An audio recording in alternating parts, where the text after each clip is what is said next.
Bună ziua, dragi prieteni! Sunt Olga și vă spun bine ați venit la Secretele Grădinarului. Astăzi suntem din nou la biroul meu, iar asta înseamnă că astăzi vom lucra împreună.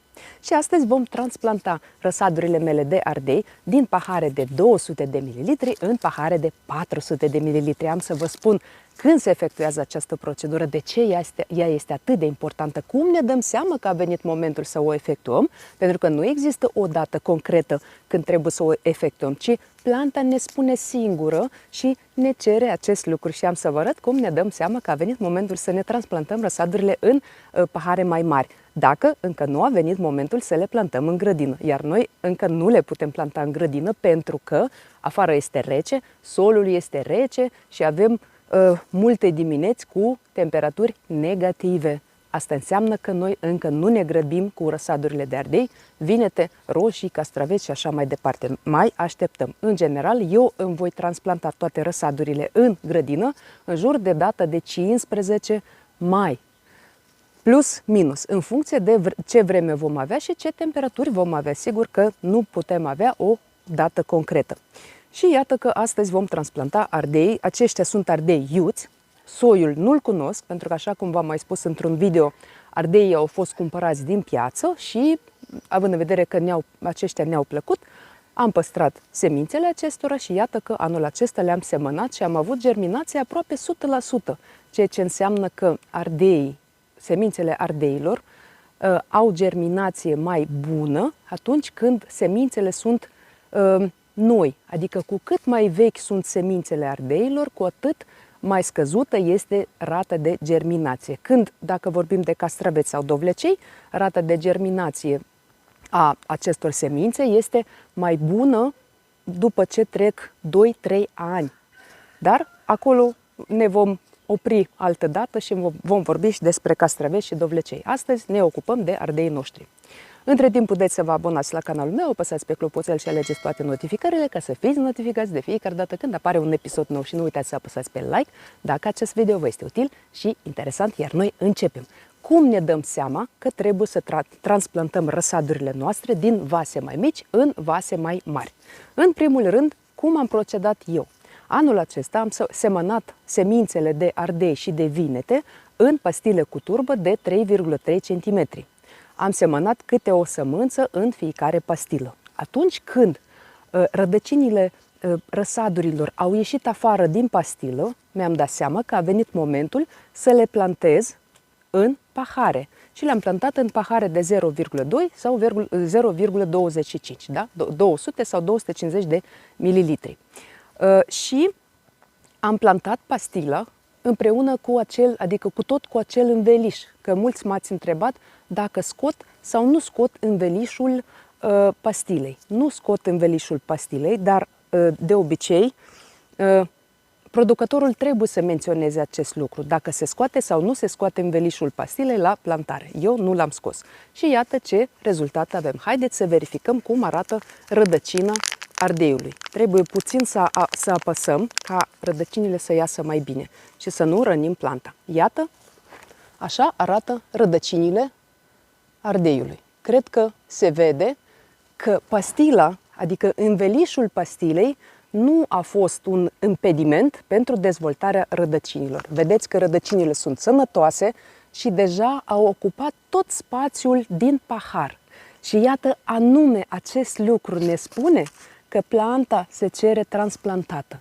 Și având în vedere că nu o pot planta în grădină din cauza vremii, trebuie să îi ofer atunci acele condiții care să fie optime pentru dezvoltarea plantei până la momentul plantării în grădină.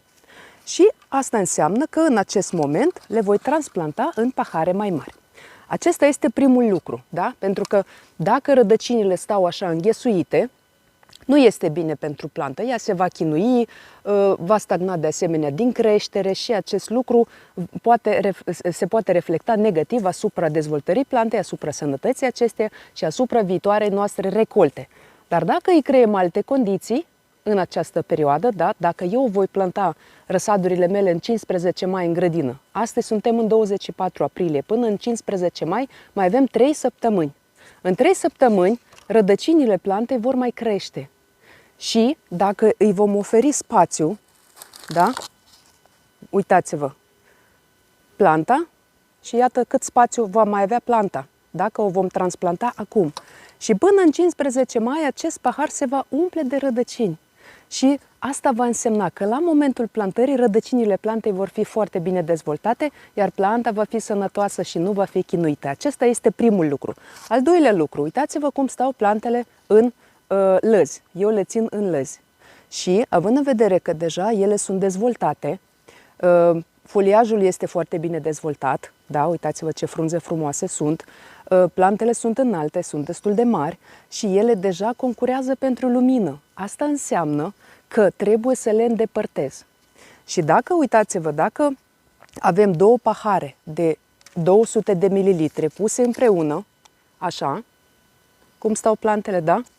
Și dacă punem două pahare de 400 de mililitri, uitați-vă cât spațiu vor avea plantele între ele. Iată, facem un experiment. Scoatem această plantă și o punem în acest pahar. Scoatem această plantă, apăsăm un pic să nu-i rănim rădăcinile. Iată, și aici la fel avem rădăcini foarte, foarte frumoase. Iată, acum uitați-vă cum stau ele. Vedeți că este deja spațiu între plante. Ele nu mai stau așa înghesuite, ci există deja spațiu. Și atunci ele se vor dezvolta mai bine și nu se vor alungi, pentru că atunci când plantele nu au lumină destulă, ele încep să se alungească și să se subțieze. Iată, acesta este al doilea motiv pentru care trebuie să transplantăm răsadurile în pahare mai mari. Și al treilea motiv, dacă planta, uitați-vă la rădăcină, ea deja a ocupat tot acest spațiu, ea deja a mâncat tot ce a putut mânca din acest substrat, da? Iar știți că eu pun turbă, vermicompost și perlit. Și toți acești nutrienți care au fost prezenți în substrat deja au fost mâncați. Și acum, dacă vom adăuga alt substrat care conține aceleași ingrediente, nu schimb ingredientele, sunt aceleași, este turbă, este vermicompost și perlit. Și vom adăuga aici, asta înseamnă că planta va mai avea de mâncare. Iată încă un lucru și sigur că apoi, după ce voi termina transplantarea răsadurilor în pahare mai mari, le voi uda cu biopreparate pe bază de ciuperca glomus, este o ciupercă micorizantă. De asemenea, acest biopreparat conține alte ciuperci, printre care și tricoderma și câteva bacterii benefice și toate aceste microorganisme vor lucra împreună și vor ajuta plantele să-și dezvolte cât mai bine rădăcinile și vor ajuta planta să se hrănească și să fie cât mai bine aprovizionată cu apă și cu toți nutrienții necesari pentru o creștere sănătoasă. Iată al treilea motiv care ne îndeamnă să efectuăm această procedură. Cum facem acum? Iată cum procedez eu. Punem planta și vedem cam cât spațiu va ocupa. Asta înseamnă că avem cam 2 degete până la care trebuie să umplem paharul. Tăsăm, da? Punem planta și acum ținem planta bine cu degetele ca ea să nu se miște și completăm golurile și batem un pic. Și atunci în aceste goluri intră substratul.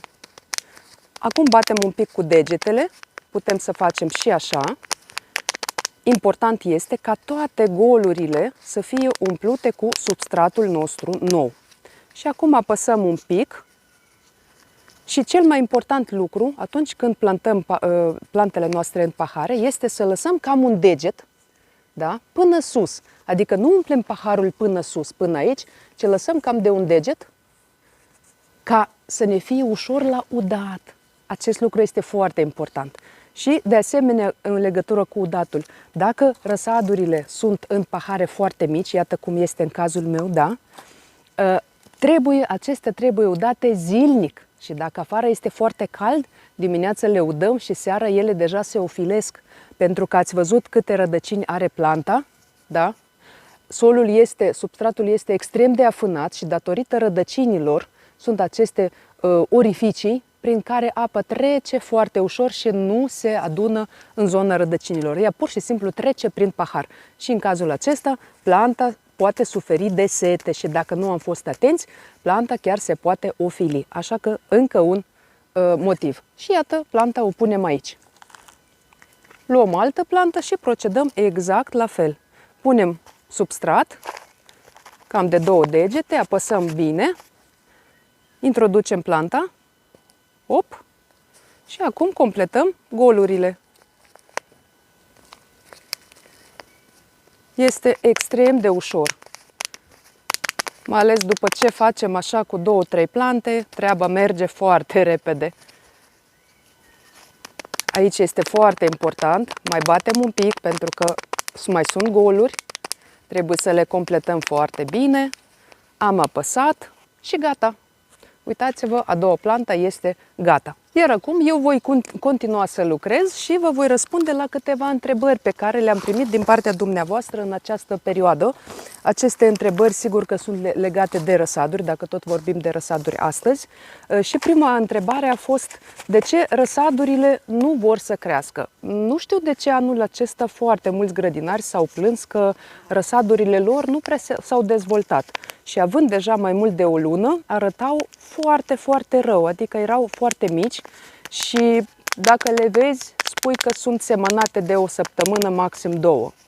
Și apoi când am cerut să-mi trimită niște fotografii ca să văd despre ce este vorba, am văzut că răsadurile pur și simplu nu aveau condiții. În primul rând, lumina a fost foarte slabă.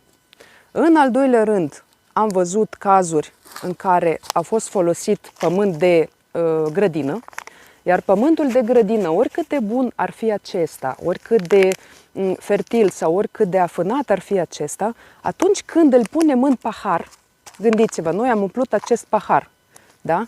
Acum paharul este plin.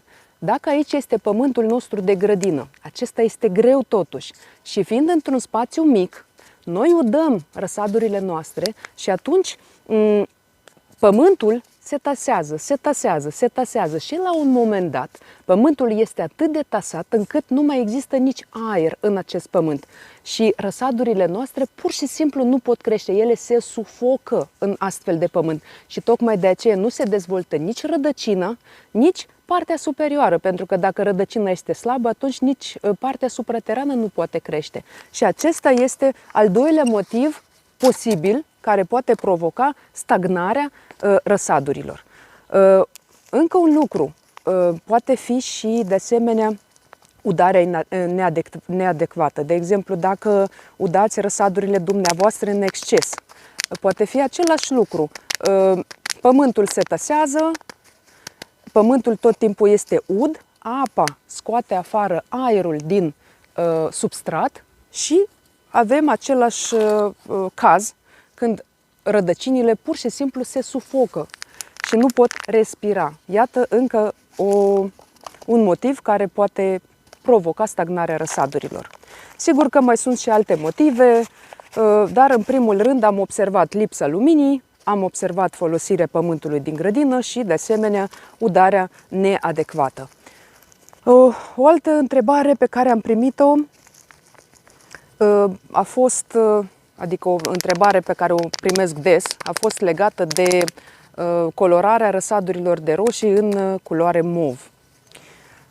Am un video dedicat subiectului lipsa de fosfor la roșii sau de ce roșiile se colorează în mov. Sigur că cauza principală a colorării roșiilor în culoare mov este lipsa de fosfor, dar această lipsă de fosfor poate fi provocată nu doar de lipsă de fosfor din substrat, ci de asemenea din cauza imposibilității plantei de a scoate acel fosfor.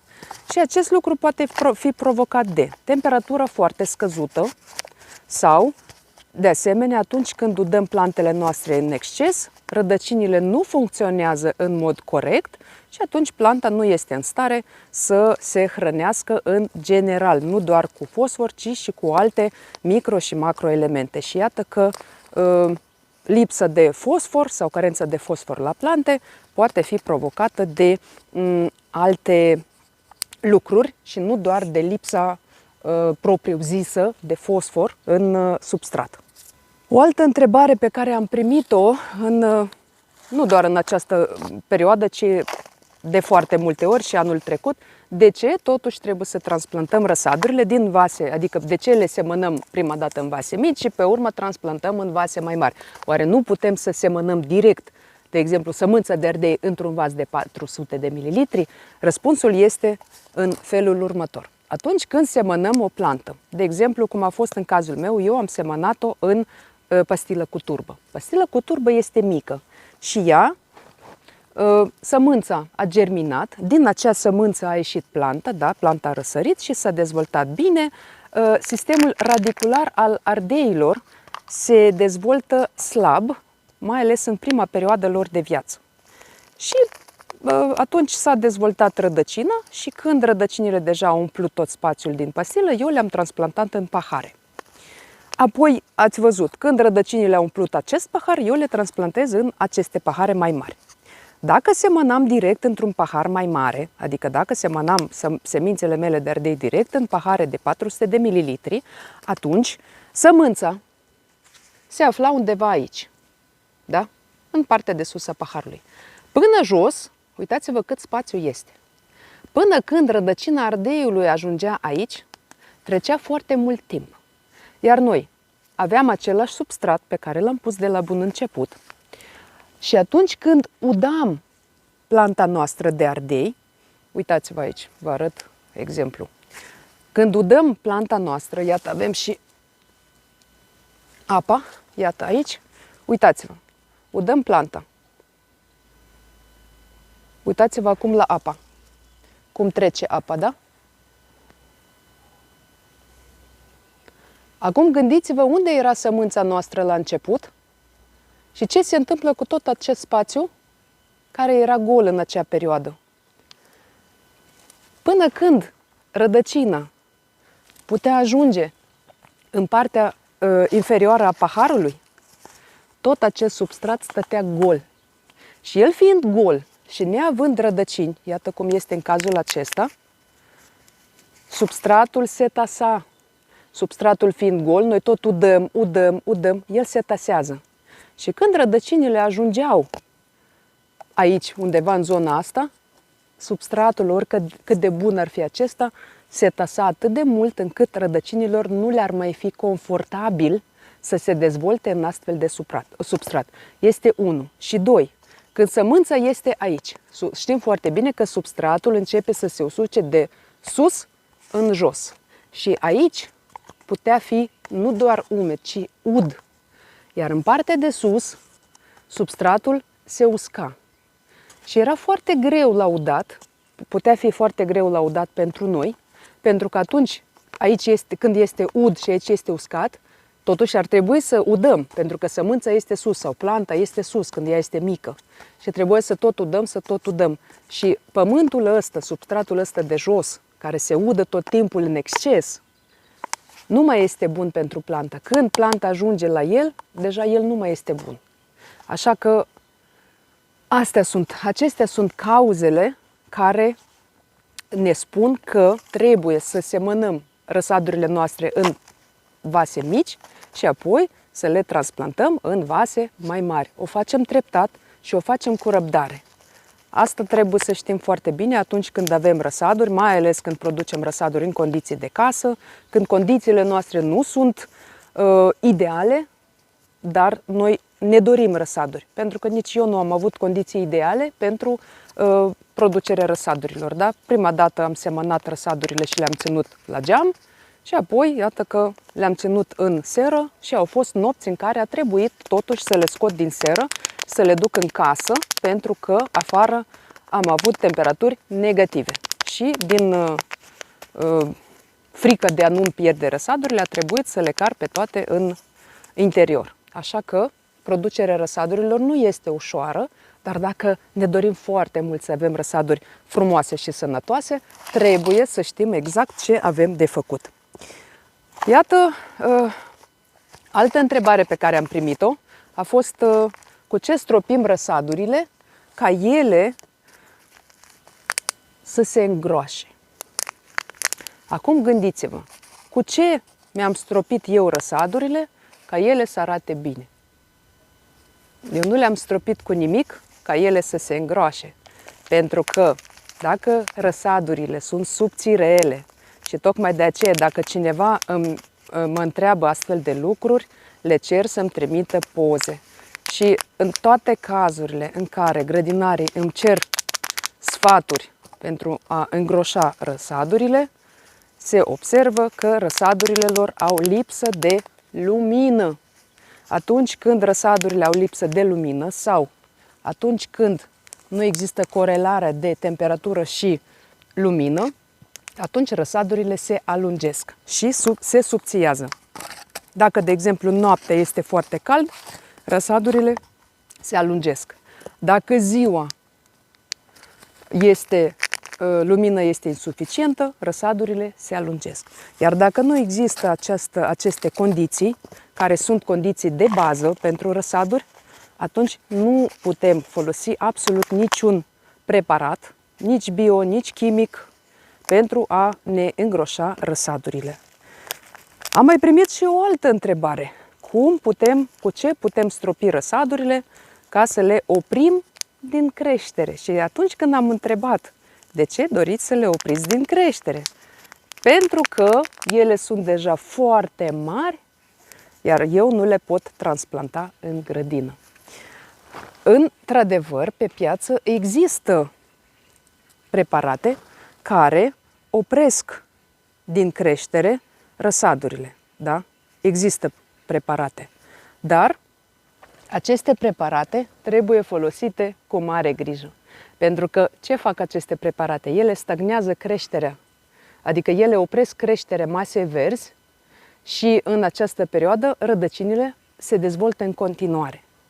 Și dacă, gândiți-vă, planta se oprește din creștere și apoi trebuie să o transplantați în grădină, ea poate încă nu și-a revenit și stați lângă ea și nu știți de ce nu crește planta, dar rădăcina continuă să crească, sau dacă le țineți în pahare mici și ați folosit acel preparat, rădăcina vrea afară, dar voi o țineți în pahare mici, iarăși nu este bine. Așa că sfatul meu este, ca să nu întâmpinați astfel de probleme, nu vă grăbiți cu semănatul răsadurilor. Pentru că dacă ați semănat răsadurile dumneavoastră în ianuarie sau în februarie, este clar că până în luna mai răsadurile dumneavoastră sunt deja îmbătrânite. Și acest lucru nu este bun, pentru că acest lucru se va reflecta negativ asupra dezvoltării plantelor dumneavoastră, asupra sănătății plantelor și, per total, asupra recoltei. Pentru că plantele vor fi slăbite, cu imunitate scăzută, vor fi vulnerabile în fața bolilor și dăunătorilor și, ca rezultat, nu veți obține rezultate bune deloc. Și iată ultima întrebare la care aș vrea să vă răspund astăzi, dar deja cred că ați văzut și răspunsul. Întrebarea este, oare putem planta răsadurile în pahare transparente? Cred că ați văzut deja că toate paharele mele de dimensiuni mari sunt transparente. Și am întrebat de fiecare dată de ce credeți că paharele transparente nu sunt bune pentru răsaduri. Pentru că dacă rădăcinile vor fi expuse la soare, acest lucru va dăuna plantei. Haideți să ne gândim împreună. Într-adevăr, eu folosesc pahare transparente. Într-adevăr, la un moment dat, rădăcinile vor ajunge la pereții vasului. Este normal, pentru că rădăcinile se vor dezvolta în acest timp. Dar, unde le ținem? Eu le țin, de exemplu, iată, în lădițe. Vedeți aceste lădițe de plastic? Și în aceste lădițe ele stau unul lângă altul. Și rădăcinile, practic, nu sunt expuse la soare. Și sunt chiar și în partea de jos a serei. Soarele bate de sus și nu de jos sau de pe lateral. Da? Dacă, de exemplu, iată, acesta este paharul nostru, noi îl punem în lădiță, iată așa arată, iată am și terminat o lădiță, uitați-vă cum arată, unde sunt rădăcinile. Rădăcinile sunt practic protejate de această lădiță. Soarele bate așa și nu așa și atunci rădăcinile sunt protejate. Așa că folosiți liniștiți pahare transparente și nu vă faceți griji. Dragi prieteni, am terminat o lădiță, mai am Cred că încă o lădiță o să-mi iasă din aceste plante, dar sigur că nu o să vă țin atâta timp. V-am răspuns la câteva întrebări. Sper că am reușit totuși să răspund la aceste întrebări și acum știți și dumneavoastră răspunsul. Vă mulțumesc pentru ajutor, că uitați-vă cât de repede am lucrat vorbind cu dumneavoastră. Vă aștept în comentarii, ca de obicei, cu întrebări, cu sugestii. Dacă nu ați reușit să vă abonați la canalul meu, puteți să o faceți acum. Apăsați pe clopoțel și alegeți toate notificările ca să fiți notificați de fiecare dată când apare un episod nou. Și nu uitați să apăsați pe like dacă acest video vă este util și interesant. Eu vă mulțumesc că și astăzi ați fost alături de mine, mulțumesc de ajutor. Ne vedem data viitoare și vă doresc sănătate, spor în toate și recolte bogate. La revedere!